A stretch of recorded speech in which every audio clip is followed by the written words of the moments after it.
Thank you, Mr. Speaker. And with all due respect, the honourable member for Public Security, I don't feel that, as leader of the Green Party, I've had adequate opportunity to debate what's happened with C-59, particularly since it went to the Senate.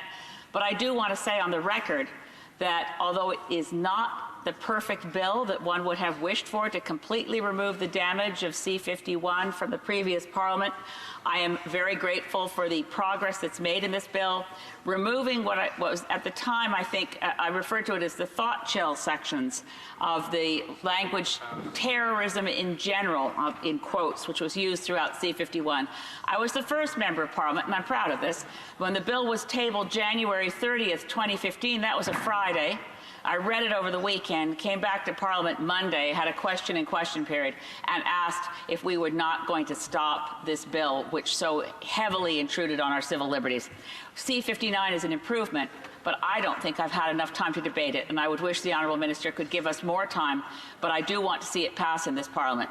But I wish there was a way to allow time for proper debate. Honourable Minister. Mr. Speaker, as we all know, there are limitations that do apply with respect to those members in this House who occupy positions of third parties and independents and so forth. That is an issue, I'm afraid, that House leaders and whips and others will have to resolve in order to provide those additional debating opportunities.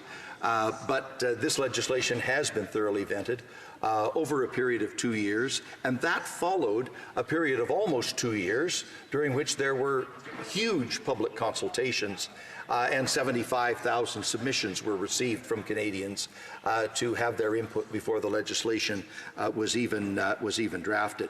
And then, of course, when the bill was referred to Parliament, it was actually referred to a committee before second reading to increase the scope of the debate and the possibility of amendments among members in Parliament.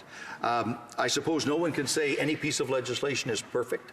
This one is a vast improvement over what went before, and I'm very pleased to have the endorsement of external experts like Professors Craig Forsays and Stephanie Carvin, who have described this legislation as the most important national security law in a generation.